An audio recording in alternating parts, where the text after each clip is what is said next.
guys, what is good? Thank you so much for once again stopping back by. I really do hope that you're going to enjoy today's video so that you can keep coming back for more. In today's video, we are going to be doing a girl talk. I did post on my Instagram a couple of days ago and asked you guys if you guys would be interested in like a girl talk segment on my channel, of which you guys voted yes for. One of my subscribers actually DM'd me with a list of topics they would want us to talk about on this channel, of which I then screenshotted and posted on my story and asked you guys if yes, you would be interested in us talking about it, or no, you'll don't want none of that. And a lot of you guys voted yes, and because I'm a woman of my word, here I am with the first video on how to be a responsible boss babe. If you're interested, we're going to be talking about a lot. We're going to be talking about friendships, relationships, sex, dating, money, career, a lot of stuff.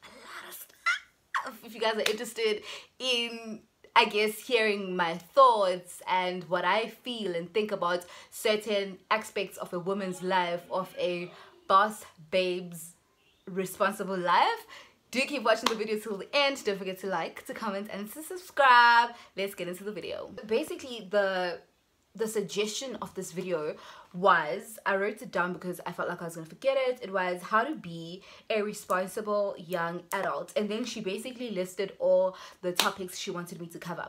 So the first thing that I want to talk about is responsibility, what it actually means to be a young responsible adult. Responsibility equals accountability. It means you do stuff that you're going to be able to cater for, answer for, and be held accountable for.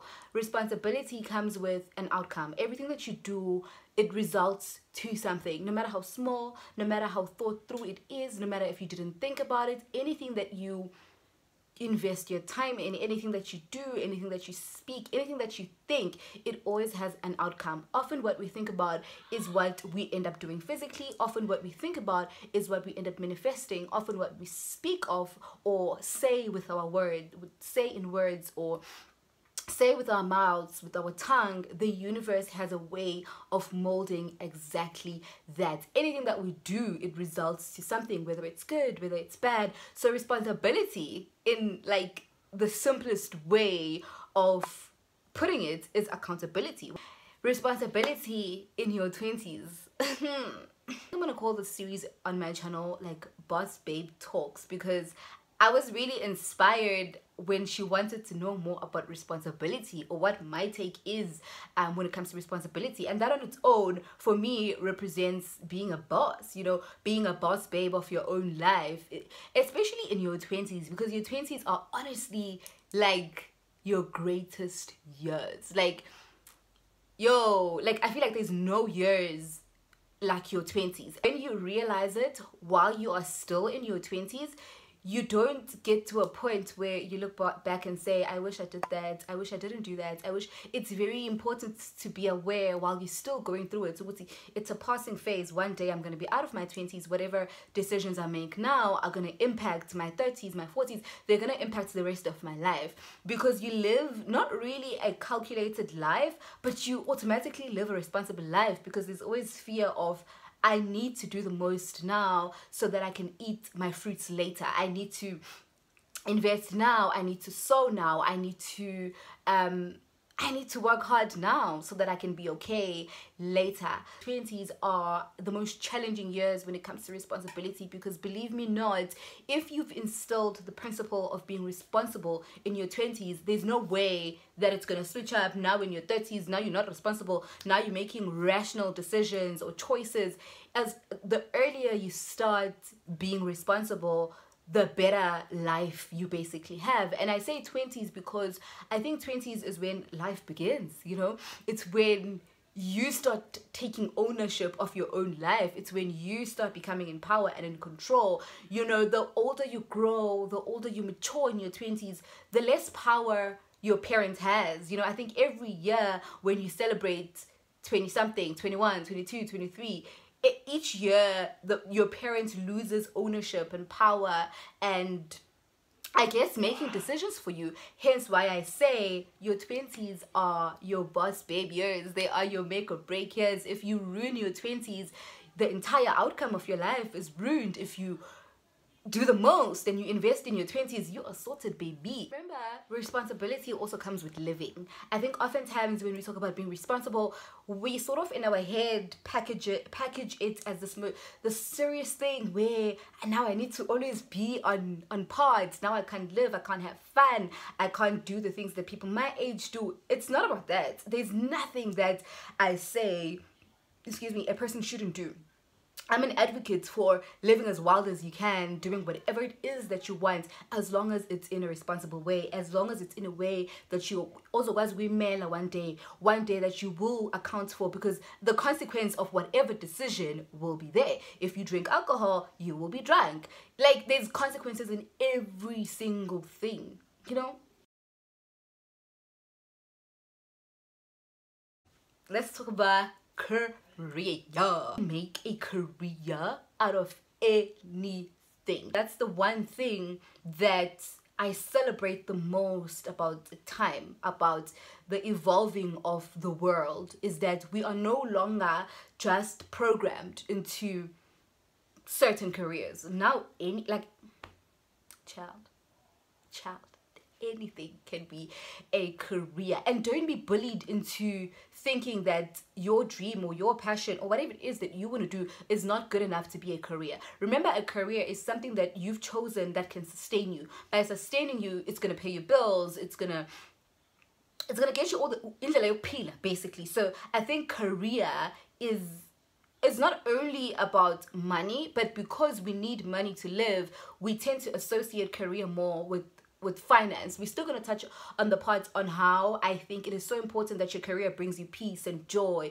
But for now, let's talk about career as a financial, like a main financial stream.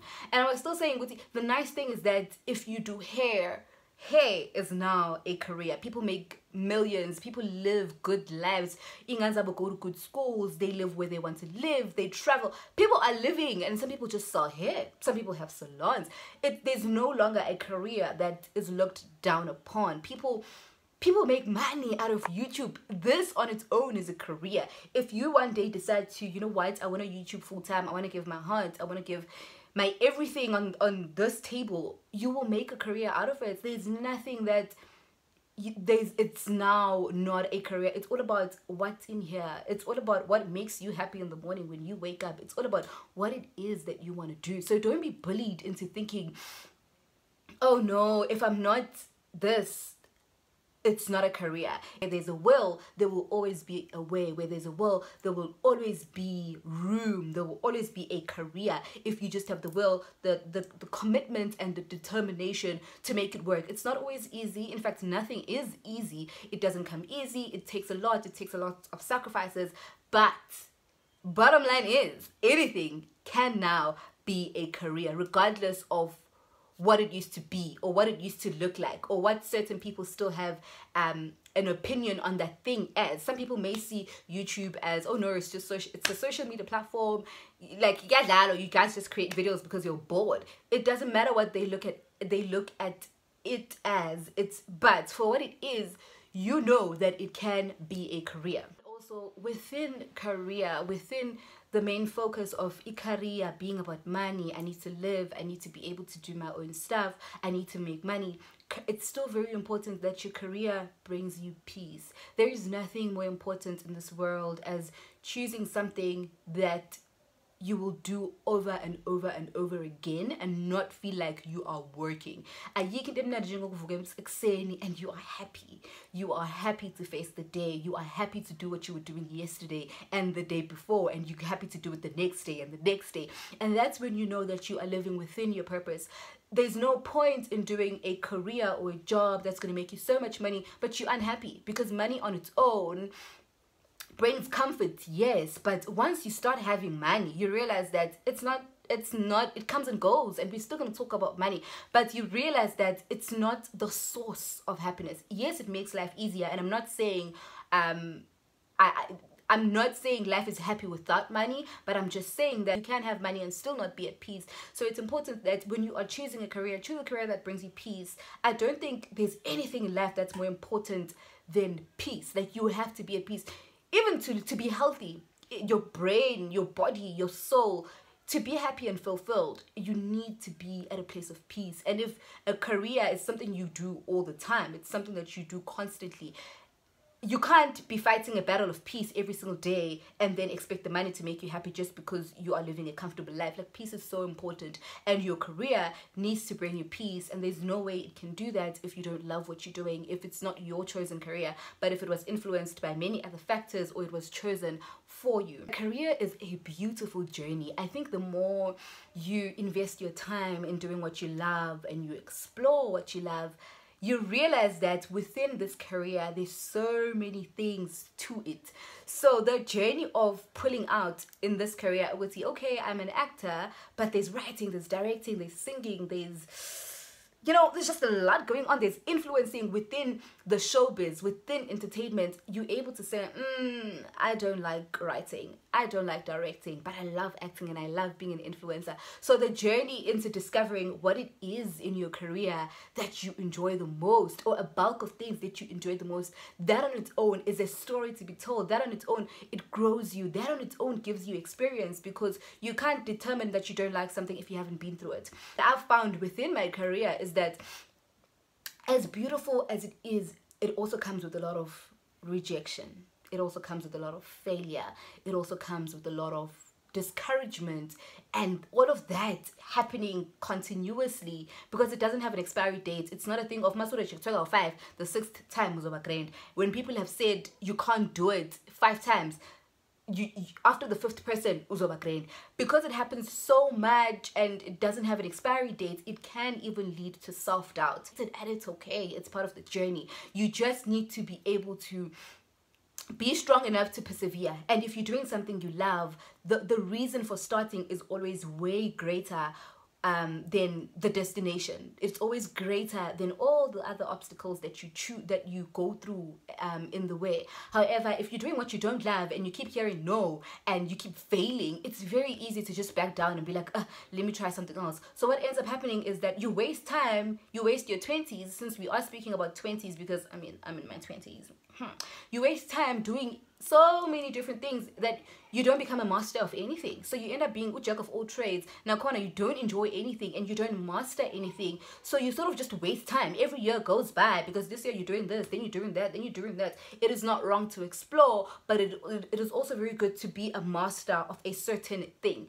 It's always good to perfect something, like be a master of it before moving on to the next and the next and the next and the next, right? Girl, I don't know, like, what about money? Like, you know, when I saw this and I was like preparing this video in my head, I was like, what about money? Like, we need money. We all chase money and wake up every day to make money.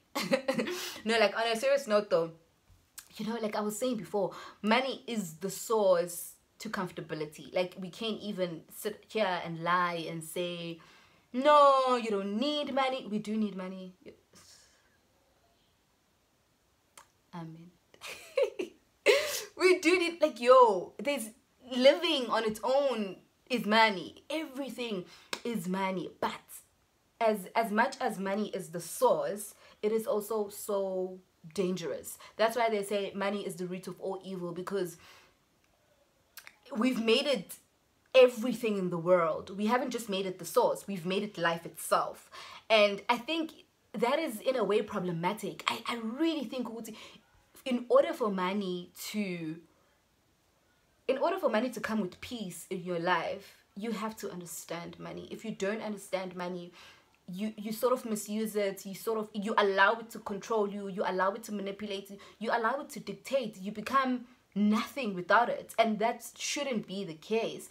Life shouldn't be determined by the fact that you have money or not. Your character as a person shouldn't be determined whether you have money or not. When you have money, we shouldn't see that, oh, unje manje because oh, akasekho nje manje because, you know. So it shouldn't determine you at core. The only thing it's supposed to do is make life easier, is make life more comfortable, because that is the ultimate goal. Everybody wants better, and unfortunately better is drawn with money, and that is just the truth. That is I don't think there's a person who says they don't want money. However, we want to obtain money in the right way. We want to obtain money in a peaceful way where it won't change who I am, if that makes sense. When it comes to money, the core thing is to understand money. And understanding money means that you tell money what to do and money doesn't tell you what to do. You tell your money where to go and it's not money that tells you where it should go. You know,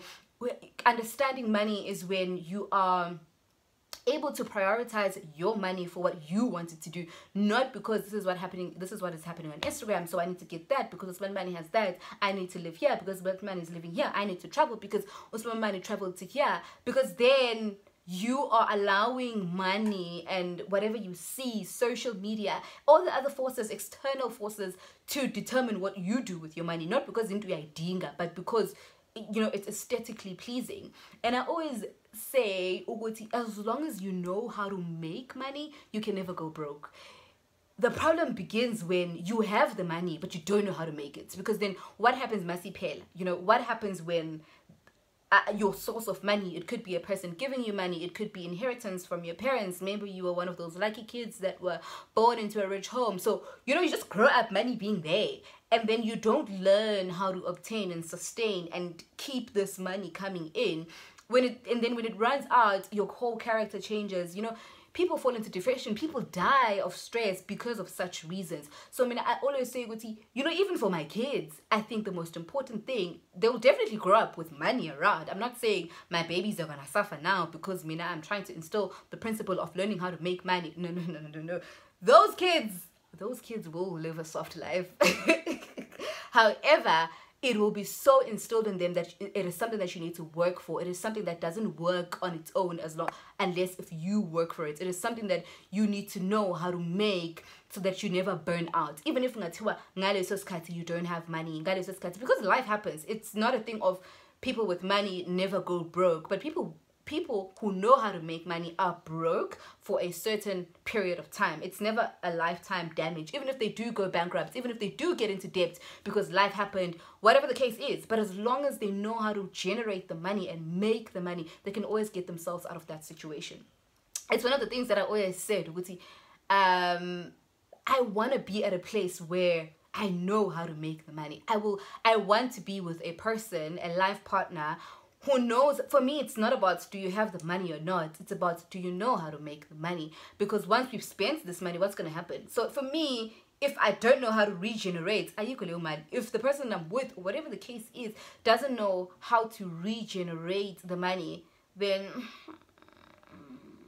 I'm not for things that don't last forever.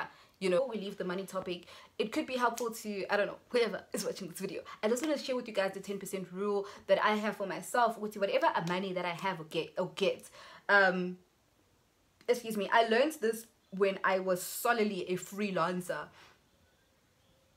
Excuse me, I only started not being a freelancer this year, like where I know that there's a stable income that comes. And then I have my freelance work. But for the past years, I was a freelancer. So, especially if you are a freelancer, this is probably one of the most important, most profound things I've ever said in my life or could ever tell someone is the 10% rule. This obviously depends on your income. You can make it the 20% rule. You can make it the 50% rule. Okay, 50 is a bit too much. But you can make it whatever rule that works for you, is that whatever money that you get, it doesn't matter how small, even if it's 10 Rand, take 10% of that 10 Rand and save it. Put it away where you're not going to be able to touch it. Put it away. You don't even know what it's for. But make it a thing, which no matter how much I need all of this 10 Rand to buy a specific thing that I want to buy or whatever the case is, but make it a point that I have to save 10% of whatever money that I have. It's gonna help you one day. It's gonna come handy. It is also a principle that you start instilling of being able to save money. Even if it's 5 Rand, 10% of that money you put away and you just forget about it. Relationships and friendships. Relationships work the same way as friendships, right? Friendships end just like how relationships end, and it's perfectly okay. It is not all of us who will be fortunate enough to marry our first loves. It is not all of us who will maintain a lifetime friendship with our childhood best friends or friends. It's just the way it is, and it is what it is, and there's nothing that can be done about it. But I do think when it comes to, especially my females, when it comes to relationships, when it comes to friendships, we tend to not put in the same work. We tend to have these high expectations. We tend to think that friendships don't need work in order for them to last. You know, I feel like we draw or we divert so much attention into relationships that we don't do the same with friendships, but we also expect friendships to work. Or when friendships don't work, we are quick to say it was never true, they've always been jealous of you, they've always envied you. Yet in relationship, you are able to accept it's over, or that it was good for when it lasted, but we can't do the same thing with friendships. Yet these two things are not exactly the same thing, but serve the same purpose to a certain extent. These two, friendships and relationships, these people are people that care about you. These people are the people that you go to when you've achieved something, when you want to talk, when you're not okay. One of the first people that you would rush to is your partner or your friends. When something has happened, when you need the people on your call log, the people on your call list are most of the time your friends and your partner. So can you see with a lot of these things, they work hand in hand. They sort of have the same objective. The only difference is that this person, your partner, you have a romantic relationship with, a friendship and a romantic relationship with. This is the person who touches you, that's the only place where your friends can't necessarily reach, but everything else, they serve the same purpose. So why is it that you treat these things differently, or you don't put in the same amount of effort into these things? However, the core thing about friendship for me and relationships, hence why I decided to put these things in one topic. Like, I decided to just say friendships and relationships because I really feel like they work hand in hand. The most important thing about friendship and relationships is that they have to be genuine. If it doesn't come from a genuine place, why is it even there? Like, how is it even there? Why is it there? It's the same thing with your partner. Why do you date someone who gives you second thoughts? You know, we date for peace. You date for a person because they make you happy at that time. It doesn't matter how long it lasts or how long it doesn't last. If it makes you happy at that time, it's the right thing for you to do at that time. Same thing with friendships. If Katazwana for the past 2 years, it was meant to be for the 2 years, Sizwane, and it's not every friendship that will end nasty, just like how it's not every relationship that ends badly. Sometimes the purpose has been served. We were meant to be friends for this era of my life, for maybe just the varsity era of my life, and then when we exited varsity, we decided to spread our wings differently, and we no longer shared sentiment of what made us close. Because of only this purpose. Maybe what makes you and I really work is we go out together, we party together. So when one person decides they no longer party as much, or for whatever reason they no longer drink, or whatever the case is, the friendship falls away. Not because it wasn't genuine, but because now we have just decided to take different routes. It doesn't mean you no longer care about the person. It doesn't mean that what we had was not real, but it just means now, in this era of my life, we no longer shared what made us close. There's no hate involved. There's no, like, I still wish you well. It's that type of thing. Should the friendship grow again into one puzzle piece, it would feel like nothing ever happened, because really there was no fallout. It's just that we decided to spread our wings differently. It could be a thing of relocation. Sometimes friendships end because nothing happened. Somebody decided to move to Cape Town while the other person moved to Johannesburg. So in Debislangansile, which was, we were in the same location, it was easier for us to see each other, is now not there. It's the same thing with relationships. It's not every relationship that ends well, that ends badly. It's not every relationship that ends well as well. Some relationships, you guys just outgrow each other. Some relationships, one person grows, the other person doesn't grow with that person. So the whole thing ends up falling apart because now we are not rising together. And sometimes it was just meant to last for 6 months. That person was just meant to teach you something. the universe and God prepares things before we even go through them. Some things you don't even have power over, because that is exactly how it was meant to be. And no matter how much you still want it to work, no matter how much you still want the person to be in your life, if the purpose of them being in your life, and if it was meant for them to just be in your life for 3 months to teach you maybe how to love yourself, if their purpose in your life was to love you so much that it teaches you how to value and love yourself, once you are able to do that, and once God has taught that to you, it's gone. That person is gone, and they go to serve another objective in another person's life. So I think when it comes to relationships, any relationships, it is so vitally important that you understand that everything has to do with purpose. There's nothing that would ever outgrow or pass you that is meant for you. That is why it's not even worth fighting certain battles. It's not even worth fighting for a person in an extent where you lose yourself, because now you're trying to make them stay so much and keep friends so close to you, or keep friends in your life that are not meant to be there, that were meant to be for a specific season, to maybe release something from you, or to give something to you, or whatever, leave a certain blessing with you and then depart. It is okay. You need to be at a place where you allow things, people to come and go and be okay. And trust me, believe me, when one thing leaves, another comes. Like, another thing comes. Nothing ever just leaves you, and then God doesn't have the intention to overflow your cup with more blessings and more things. However, I'm not saying go around messing people up and then saying, oh no, really, it wasn't meant to be. I'm not saying ruin friendships or ruin relationships or just be like a nasty person and then no, really, it means things were not meant to be. Do the best you can, be the best you can, be genuine, be where it feels right at that time. And you know that if it doesn't work or if it outgrows, it was time because you did your best, you did your best, you were genuine enough when it was time. I don't know if that makes sense. Like I feel like one of the questions that I was asked also in my Q&A, I didn't answer this question on my Instagram because I felt like I wanted to do a video on YouTube that is in relation to this question. And one of that question was, how do I know I'm in the right relationship? I'm going to also answer this for the friendship, since this is relationships and friendships. How do you know you're in the right relationship? Listen.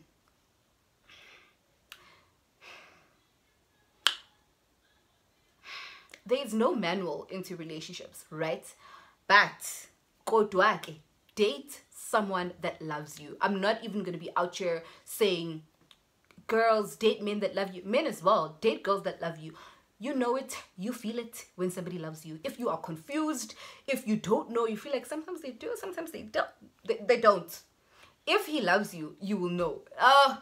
Baby, you will know. If he doesn't, you will be confused. You will... It's going to be mixed emotions. It doesn't work like that. A man that loves you will show it, will be loud about it. Men are very boasty characters.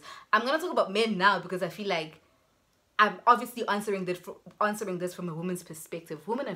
Men are very boasty creatures naturally, you know.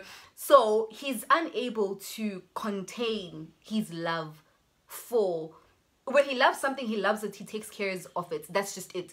That's just how they are built. So if you're not feeling this, if you're not seeing this, it's not there. Men always know what to do, when to do it, how to do it. And so when they are not doing it, it's because they don't want to do it. This has nothing to do with you. This has nothing to do with what you can do to make them feel like that. If they don't want to, they won't. So you need to be at a position where you understand this and you stop seeking for reasons or validations that are not there. Free yourself from the confusion. If you feel confusion, it's probably not there. It's the same thing with women as well. I think with humans, you as a woman, you understand when you don't love a man and he's always here. Like, so it's the very same feeling. Like, maybe I'm being unfair and biased when I'm saying if a man doesn't love you, you know, it's the same thing with girls. If a person doesn't love you, you feel it. You feel it. And if they love you, you know it. You know. So the core thing, how do you know that you are in a right relationship or friendship? Date people that are genuine about you. Be friends with people that genuinely care about you. If your friend cares about you, you will know. If you are confused, are we friends? Are we not friends? It's not it. It's not worth it. Another thing, acquaintances are not wrong, especially in us. We tend to think that if we just acquaintances, it means that go wrong, or maybe you fake. yes, we're very quick to say, oh, this person is fake. It's not every person you come across that's going to become your friend. A friend is a very deep, sentimental relation that you share, bond that you share with someone. It's not everyone that's going to be on your WhatsApp, your Instagram, that you're going to have a conversation with that is necessarily going to be your friend. And it's okay to be an acquaintance. It is okay to have acquaintances. Acquaintance just means I know you, and I mean, I wish you all the best. Like, but it's not a thing of this person knows my life A to Z, this person knows me A to Z, but I care about this person. I want everything. And if I want all the best for this person. If I'm at a position where this person needs help and I can help them, I do it gladly. But they're not necessarily my friend. They're just a person that I know and happen to have had a conversation with or have conversations with from time to time. But acquaintances are normal. Don't feel like offended if you are somebody's acquaintance. This video is going to be a bit too long. I feel like I was supposed to have a part 1 and part 2. But anyway, the next topic that she asked us to touch on is dating and sex. It's a very... Dating's good. Dating is part of life. I think everybody goes through it. It's one of those things you can't run away from. So dating is good. However, dating...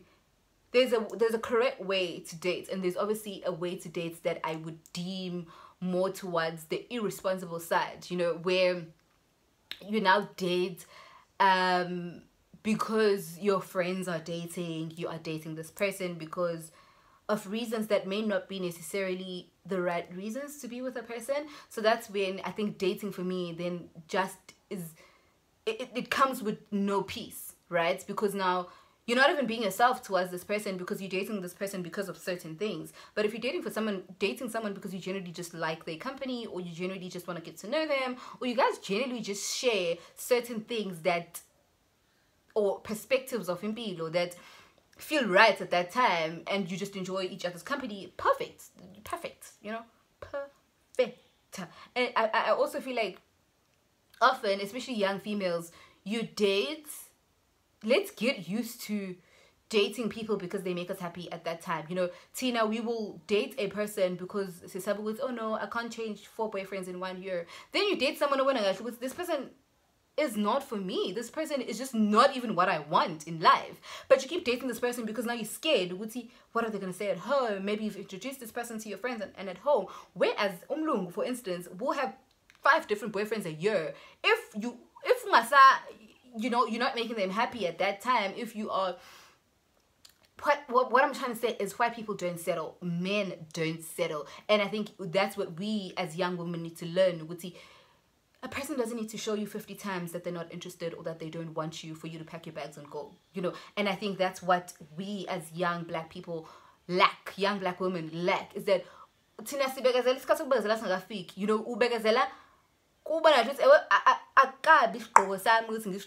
I'm not at that point where I need to be gazelle, you know.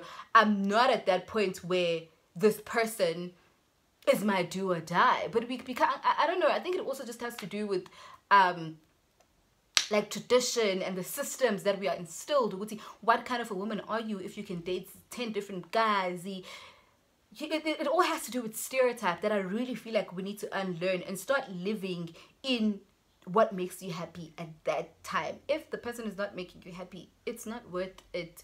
Please, yo guys, one thing you can do for yourself in your 20s is to do what makes you happy at that time. And if that person no longer serves that, if it's not what I thought it was going to be, bye. You know, learn to say bye, learn to walk away, learn to say no and not feel bad about it, and not feel like it's your responsibility to make it work because it's going to look bad to the next person.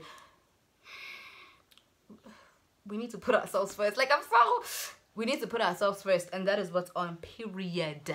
That is very dangerous, is that nowadays dating has become a ladder. You know, it's so unfortunate that especially young ladies, again, we now date because this person, you know, we now date because of certain things. And I think that's when we start manipulating and misdoing this whole thing of dating. That's when it becomes less fun, because now you date for certain privileges, and that's how you end up dating people that don't love you. You end up settling, you end up getting hurt 50 times by the same person because you are with this person because they do certain things for you, not because you genuinely want to do with them. And it all goes back to being a responsible boss babe, that if you can do your own things, you know, if you are a boss babe, if your life is dependent on you and there's nothing that you can't do with your partner is there to add onto what's already there.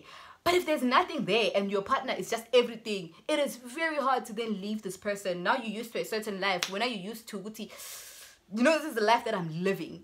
Take away this person, I don't have this life. Unfortunately, into oyiphilayo uyayijwayela, and it's normal for the body, the heart, the soul, the mind to want what they used to. It's very hard to suka phezulu uye phansi, but it's so easy to suka phansi uye phezulu. So another way to not settle, to date within your purpose, is to first invest in yourself and work on yourself. I always say, you know, when it comes to sex and dating, I even look at my younger siblings and say, I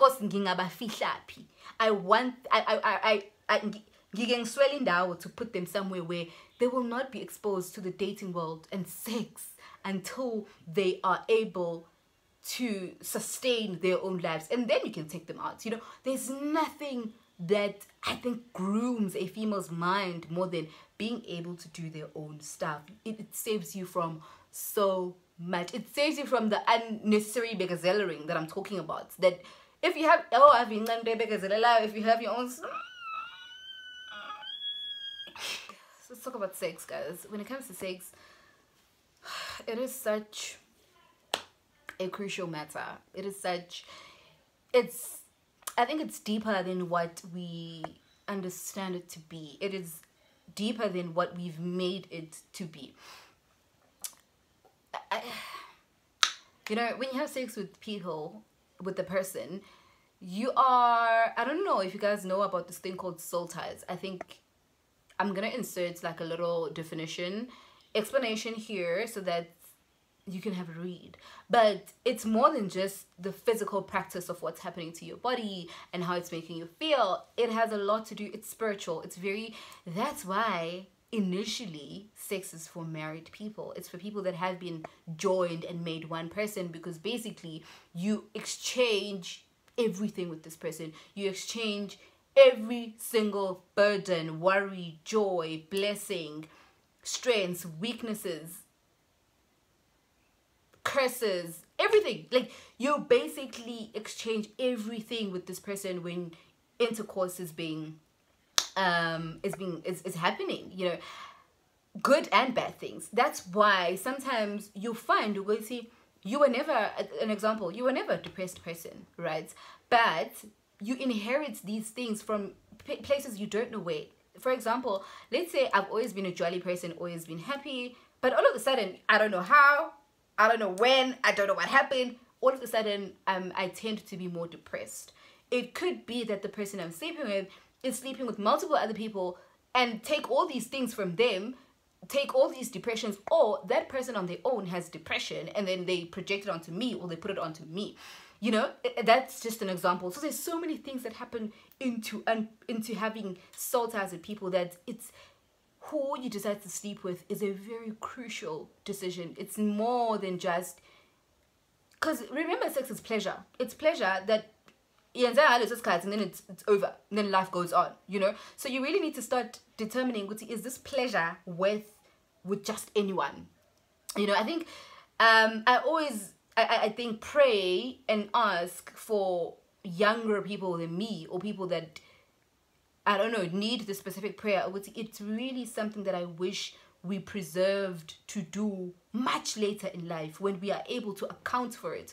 Because oftentimes young girls get into sex because they feel pressure to do it, or because they start dating, and so they start thinking, oh no, really, I'm dating this person is my boyfriend, so I'm supposed to sleep with them. There's no supposed to. You're not supposed to do anything that you don't want to do.